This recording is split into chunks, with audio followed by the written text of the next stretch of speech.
नमस्कार फ्रेंड, कैसे हो आप लोग। आशा करता हूँ अच्छे होंगे और आप सभी लोगों को मकर संक्रांति की ढेर सारी शुभकामनाएं। फ्रेंड्स, आज हमारे उत्तराखंड में कुमाऊं क्षेत्र में एक विशेष त्यौहार मनाया जाता है मकर संक्रांति के दिन, जिस त्यौहार का नाम है घुघुतिया। घुघुतिया त्यौहार के दिन हम एक विशेष प्रकार के पकवान बनाते हैं जिसे घुघुता नाम दिया जाता है। आखिर ये घुघुता होता क्या है और हम इस त्यौहार को क्यों मनाते हैं, इस ब्लॉग में मैं आपको सारी जानकारियाँ दूंगा। उसके बारे में बने रहिए मेरे ब्लॉग में। और जो लोग नए हैं इस चैनल पे, प्लीज़ लाइक और सब्सक्राइब कर दो यार। बने रहिए इस ब्लॉग में। मैं आपको दिखाऊंगा कि कैसे हम घुघुते बनाते हैं, आखिर क्यों बनाते हैं घुघुते, कैसे ये त्यौहार का प्रचलन हुआ हमारे उत्तराखंड में।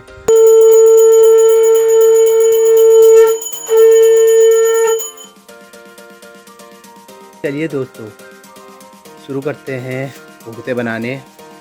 आपको दिखाऊंगा मैं कैसे घुघुते बनते हैं और कौन कौन से इंग्रेडिएंट्स उसमें पड़ते हैं जिससे आप घर में घुघुते बनाओगे। ये हो गया दोस्तों आटा, और आटे में हमने अजवाइन मिलाया है और साथ में इस केतली में हमने गर्म पानी और गुड़ का घोल बनाया है, शरबत बनाया है गुड़ का, जिससे अच्छे से मीठे हो जाएं। इसमें हम इसको मिला के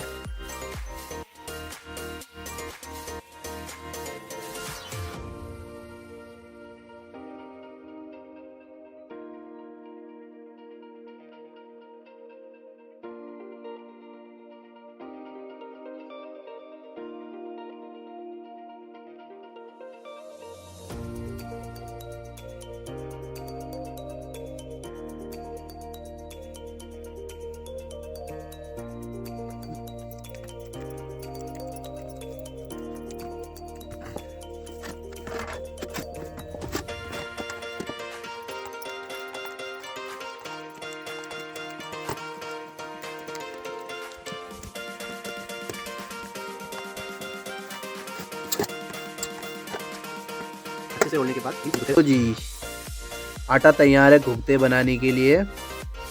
और सबसे पहले हम कौवे के लिए घुघुते तैयार करते हैं। इस प्रकार का होता है घुघुता, ये हमने कौवे के लिए बनाए हैं। अभी बेसिकली ये त्यौहार जो होता है कौवे को ही समर्पित है। इस त्यौहार के संबंध में एक प्रचलित कथा के अनुसार बात उन दिनों की है जब कुमाऊं में चंद वंश के राजा राज करते थे। राजा कल्याण चंद की कोई संतान नहीं थी, उनका कोई उत्तराधिकारी भी नहीं था। उनका मंत्री सोचता था कि राजा के बाद राज्य मुझे ही मिलेगा। एक बार राजा कल्याण चंद सपत्नी बागनाथ मंदिर गए और संतान के लिए प्रार्थना की। बागनाथ की कृपा से उनका एक बेटा हो गया जिसका नाम निर्भय चंद पड़ा। निर्भय को उसकी माँ प्यार से घुघुतिया के नाम से बुलाया करती थी। घुघुती के गले में एक मोती की माला थी जिसमें घुंघरू लगे हुए थे। इस माला को पहनकर घुघुती बहुत खुश रहता था। जब वह किसी बात पर जिद करता तो उसकी माँ उसे कहती, जिद न कर, नहीं तो मैं माला कौवे को दे दूंगी। उसको डराने के लिए कहती, काले कौवा काले घुघुती माला खा ले।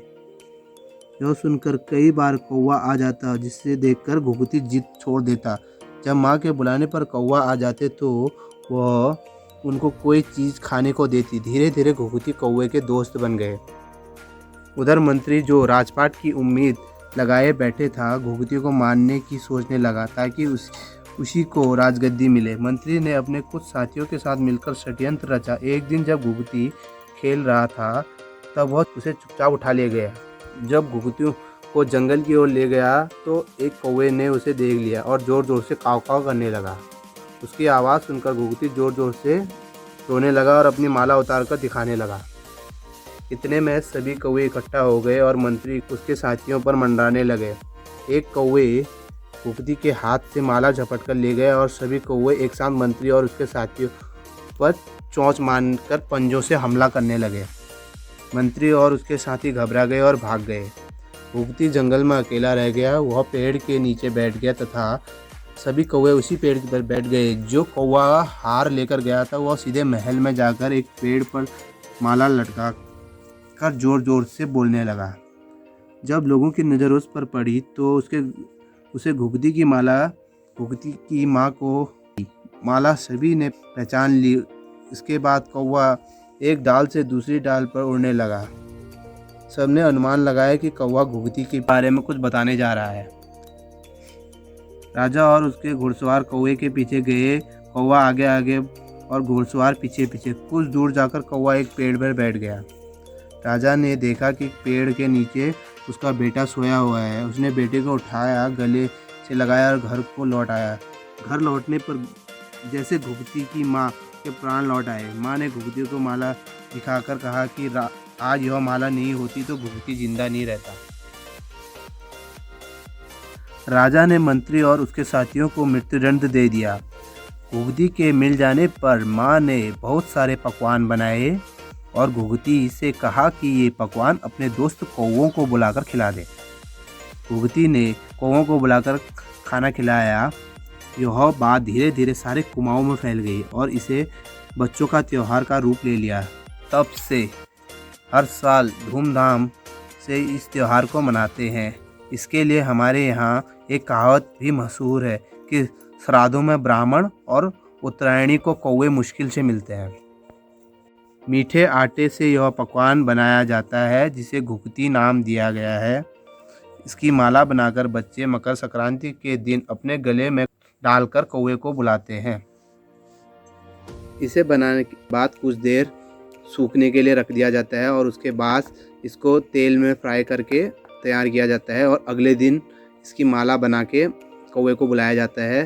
तो दोस्तों, इस त्यौहार के बारे में मेरे द्वारा दी गई जानकारी आपको कैसी लगी कमेंट सेक्शन में ज़रूर बताना। इन्हें कुछ देर ऐसे ही छोड़ने के बाद तला जाएगा, जिससे क्रिस्पी हो जाएंगे।